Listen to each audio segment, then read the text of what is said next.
What happens regularly that would horrify a person from 100 years ago? I am light-skinned and my husband is a white boy. My sister, when she met him, pulled him aside and said, "You realize that this is exactly what the whites wanted, right? For us to interracially marry until it unalived the Indian and saved the man?" And his mother-in-law was even worse than my sister.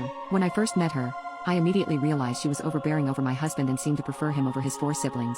I guess it's because he's the only boy, but even though he's 38 she still referred to him as her little man. She claims to be this devout Christian, but she is one of the most bigoted people I know based on all of the awful racist and homophobic things she shares on Facebook. As I mentioned earlier, every time I saw my mother-in-law when my husband and I first started dating, she made a point to make subtle racist remarks. The very first time I met her, she put her hand in my hair and said, "Oh God, what is all this?" My husband would always defend me and even raise his voice at her, but it's like him defending me made her hate me more. My husband finally had enough when we were at a family party one day and she started bringing up one of his white exes in front of me. She started comparing the ex's looks to mine and then looked at me, shook her head and said, "Such a shame my husband's name would end up with someone like that." My husband had been part of another conversation but walked in to catch the tail end of